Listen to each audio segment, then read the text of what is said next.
అధ్యక్ష తప్పకుండా చర్చ పెట్టుకుందాం. అక్కడున్న లేపాట్లకు వచ్చిండ్రు, ఎక్కడ పోయినారో తప్పకుండా చర్చ పెట్టుకుందాం. గౌరవ ముఖ్యమంత్రి గారు ముఖ్యమంత్రి అయిన తర్వాత కేసీఆర్ ఇంటి మీద వాళ్ళ కాకినా ఇంటి మీద వాళ్ళతో కాల్ చేస్తాడు. ఎంతమంది ఉన్నారు అధ్యక్ష ఇప్పుడు అక్కడ?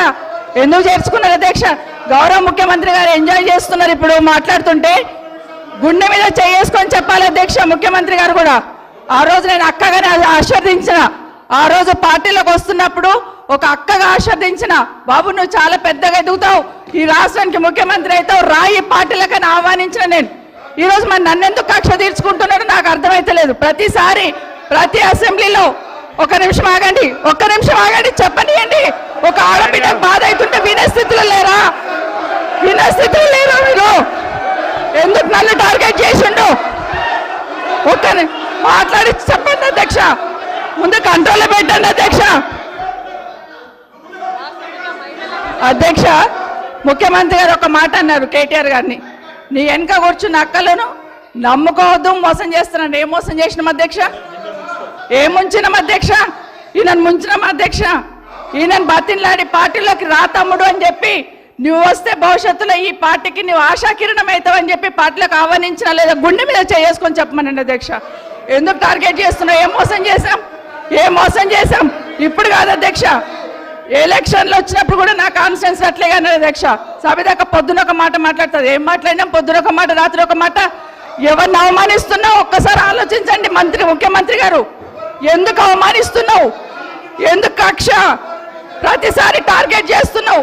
ఈరోజు ఏం మోసం చేసినాం? మేము ఆడబిడ్డలం విత్డ్రా చేసుకోవాలి అధ్యక్ష.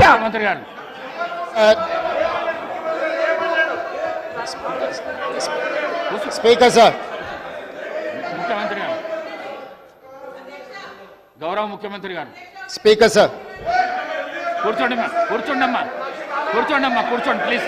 ఇస్తా. అరే ముఖ్యమంత్రి మాట్లాడేటప్పుడు సభానాయకుడు మాట్లాడుతుంటే ఏవుతుంటే ఎట్లా? స్పీకర్ సార్ మాట్లాడండి. ప్రజా జీవితంలో ఉన్నప్పుడు వ్యక్తిగత సంభాషణ ఉంటుంది, ప్రజా జీవితంలో చర్చ ఉంటుంది. సబితక్క ఈరోజు నేను నిన్ను కాంగ్రెస్ పార్టీలోకి రమ్మన్నా పెద్ద లీడర్ అవుతావు అని చెప్పినా, పార్టీకి నీకు భవిష్యత్తు ఉంటుందని చెప్పినా అని చెప్పింది. అది వాస్తవం. కానీ ఇంకొక విషయం, ఇది మా ఇద్దరి మధ్యలో వ్యక్తిగతంగా జరిగింది. వ్యక్తిగతంగా జరిగిన చర్చని ఈరోజు సబితక్క సభలో పెట్టింది కాబట్టి దీని కొనసాగింపుగా జరిగిన కొన్ని చర్చలు కూడా నేను సభలోనే చెప్పాలి.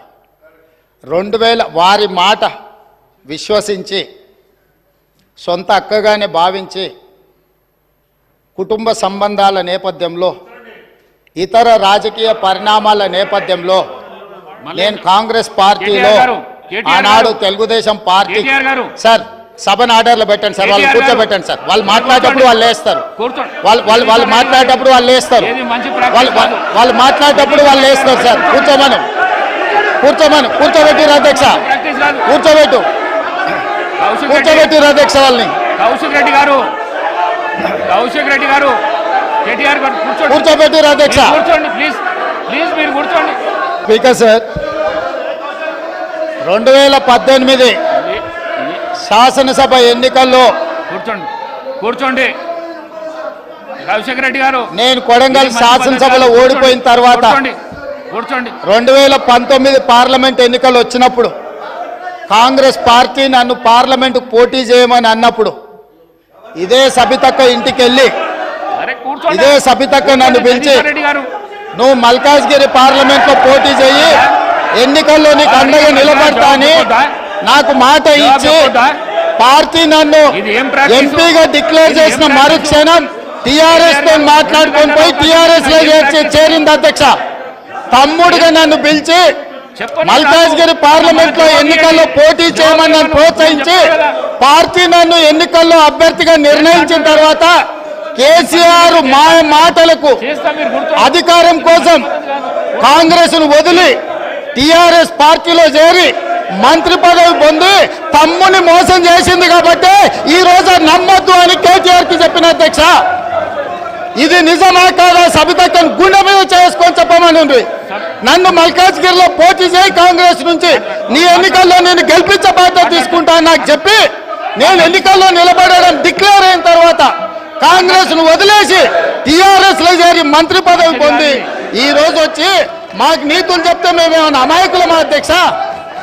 కాబట్టి ఇవన్నీ చర్చలు ఈ రోజు నేను ఏ మాత్రం కూడా వాళ్ళ